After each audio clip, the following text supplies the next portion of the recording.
Alors, les amis, on continue? Vous êtes encore là? Je vous ai pas perdu en chemin? La colère. Ah là là, la colère. Oui, la colère. On se retrouve pour continuer à parler des émotions, d'accord? Les émotions sont là, je vous le rappelle, pour nous donner des indications sur ce que nous vivons dans notre vie, d'accord? Plus vous aurez conscience de vos émotions, plus vous arriverez à comprendre comment vous fonctionnez, c'est extrêmement important, d'accord? Donc la colère, elle est très souvent reliée à la peur, c'est pour ça que je l'amène tout de suite derrière. Parce que regardez comment vous fonctionnez quand vous avez peur, généralement vous êtes dans un comportement un petit peu agressif puisqu'on est dans un comportement de défense, parce qu'on va défendre son territoire, d'accord? Elle nous indique très souvent, la colère, un état émotionnel qui est refoulé. Vous savez quand on dit qu'on va péter un câble, quand on dit qu'on va péter la capsule ou décapsuler, quand il y a tout qui part d'un seul coup, vous savez ce genre de personnes qu'on dit qu'elles sont faux calmes et que quand elles s'énervent, il ne faut pas être devant.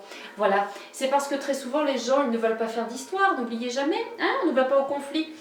Donc on ne fait pas d'histoire, on se tait, on a un collègue qui nous enquiquine tous les jours ou qui ramène toujours des remarques désobligeantes, ou un patron qui n'est pas très sympa, ou quelqu'un dans sa famille qui déborde en permanence et qui a tous les droits.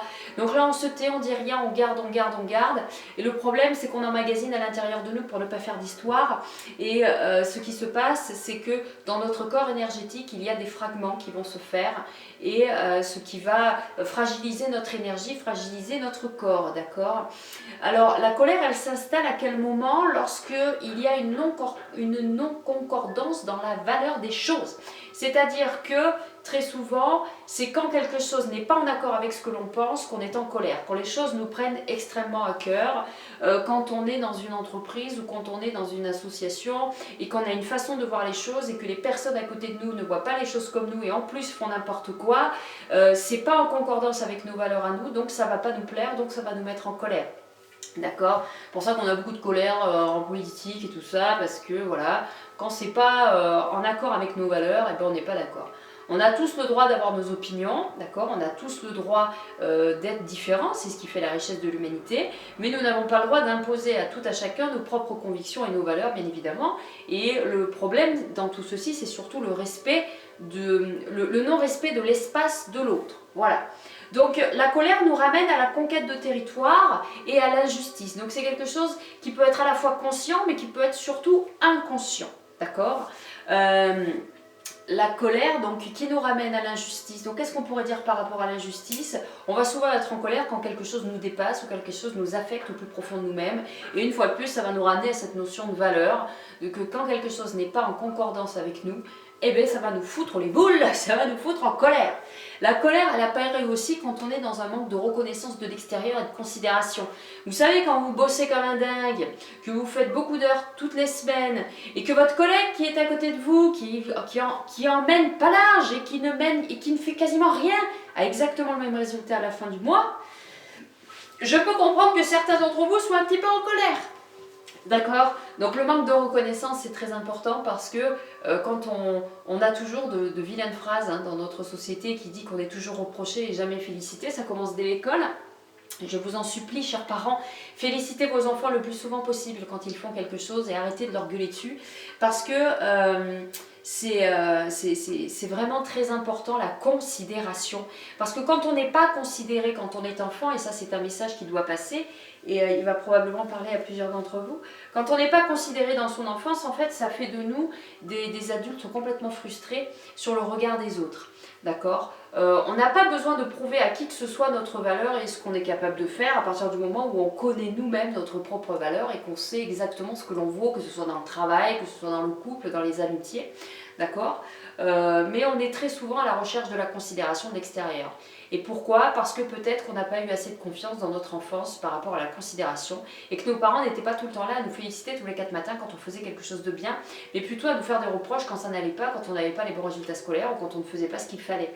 Et ça c'est un problème, d'accord? Soyez très à l'écoute par rapport à vos enfants. Sur ça c'est très important. Les enfants ont besoin de savoir que ce qu'ils font est correct et juste. Nous sommes les premiers enseignants de nos enfants, d'accord? Nous les adultes, que l'on soit parents, grands-parents, oncles, tantes ou quoi que ce soit, nous sommes les premiers enseignants et n'oubliez jamais que vous transmettez à vos enfants exactement la même chose qu'on vous a transmis. Donc si vous n'avez pas conscience de la manière avec laquelle vous fonctionnez sur vos émotions, notamment la colère, la peur, tout ce qui est négatif, vous allez transmettre exactement la même information à vos enfants. d'accord? C'est très important. Regardez comment vos parents ont fonctionné avec vous. Voilà, donc plus vous serez conscient, plus vous serez ouvert, plus vous serez dans l'observation, mieux ça se passera. Voilà. Donc la colère, il existe deux sortes de colère. Une colère que l'on peut appeler la colère intérieure. Elle est non exprimée, celle-ci. Elle est refoulée, celle-ci, d'accord? Elle peut se toucher les organes de notre corps. Et ça, c'est un problème, puisque la colère intérieure, elle, alors on l'appelle la colère froide, elle communique avec notre système digestif essentiellement, d'accord? C'est pour ça que très souvent les gens, ils ont mal au ventre. Les enfants, quand ils n'ont pas envie d'aller à l'école parce qu'il y a un problème, ils vont dire qu'ils ont mal au ventre. C'est là qu'on appelle le stress, d'accord? Donc tous les gens qui ont des problèmes digestifs, observez-vous, est-ce qu'il y a quelque chose que vous n'auriez pas dit à quelqu'un, que vous auriez eu envie de lui dire, mais vous n'auriez pas pensé à lui dire, d'accord? Est-ce que vous êtes d'accord avec tout ce qui se passe dans votre vie? Interrogez-vous. En fait, quand il vous arrive quelque chose comme ça, quand c'est le corps qui veut vous parler, regardez ce qui s'est passé 24 heures avant ou quelques heures avant, ou quelques jours avant. Est-ce que vous êtes en train de traverser en ce moment une situation où vous n'êtes pas d'accord? Okay. Si c'est votre estomac qui vous fait mal, est-ce que vous avez dit oui à une situation alors que vous auriez préféré dire non, tout simplement? Okay. Mais que vous n'avez pas voulu dire non pour ne pas faire d'histoire. Voilà. Observez un petit peu ce qui se passe autour de vous et vous aurez des réponses. La colère extérieure est une colère qui s'exprime, n'est-ce pas? Comme ce petit bonhomme. Voilà, il y a tout qui a pété, il a mal aux yeux, il a mal aux oreilles, il a des acouphènes, il a mal à la tête. C'est là quand on décapsule, d'accord? Et j'ai envie de dire, décapsuler le plus souvent possible. Parce qu'il vaut mieux décapsuler que garder à l'intérieur de soi. Plus vous décapsulerez, plus l'énergie pourra voler vers le haut et mieux ce sera. Les enfants, quand ils sont pas bien, quand ils sont en colère et qu'ils balancent tout dans leur chambre, ne les engueulez pas, laissez-les faire, fermez la porte. Moi je sais que quand mon fils était gamin, il avait la cabane quand ça va mal. Quand ça va mal, il avait dans sa cabane. Et au moins je savais ce qui se passait. Voilà. Et puis si les enfants ils ont envie de tout balancer ou si même vous adultes vous ressentez d'avoir envie de tout casser, mais cassez, allez-y faites, au moins c'est exprimé et c'est important. Et donc ce genre de colère, n'est-ce pas, ça s'appelle la colère chaude. Là c'est pareil, la colère, tout le monde fonctionne différemment avec la colère. Il y en a ça va être beaucoup la parole, il y en a ça va être des cris, des larmes, ils vont se laisser submerger par énormément de choses et c'est juste et c'est ok parce que nous fonctionnons tous différemment sur la colère. N'oubliez jamais que la colère peut aussi être un moyen d'expression, c'est-à-dire que il y a des familles où on ne discute que par la violence et la colère.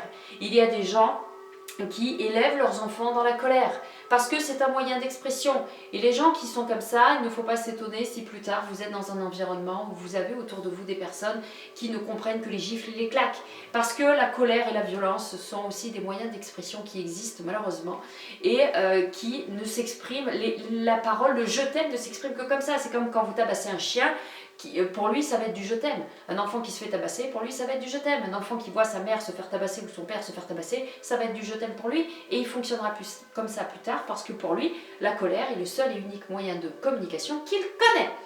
Donc la colère peut aussi être une force. Ah, il y a quand même du vert dans la colère. Pourquoi? Parce que la colère va des fois nous permettre de changer de direction. La colère va nous permettre de défendre une cause juste. La colère, elle va nous permettre de défendre une situation et de changer de position. Et ça, c'est important de changer de position, puisque ça va nous permettre de sortir d'une zone très inconfortable. Et il y a des gens à des moments qui vont être obligés de décapsuler, de péter les plombs pour pouvoir à un moment donné se faire entendre et à un moment donné sortir d'une situation compliquée ou sortir d'une situation toxique parce qu'ils n'auront pas le choix. Et à ce moment-là, tout ce qui est véhiculé dans le corps, à ce moment-là, c'est bénéfique, on va dire, entre guillemets. Voilà, un mauvais moment à passer pour certains, mais nécessaire pour d'autres. Voilà les amis, donc je vous ai présenté la colère.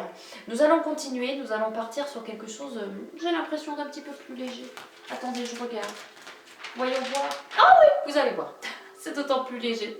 J'espère que ce schéma vous correspond et que vous arrivez à vous y retrouver. Si vous avez des questions sur les émotions, sur la colère, n'hésitez pas à laisser un petit commentaire. Je vous retrouve sur la prochaine vidéo pour parler d'une émotion plus légère.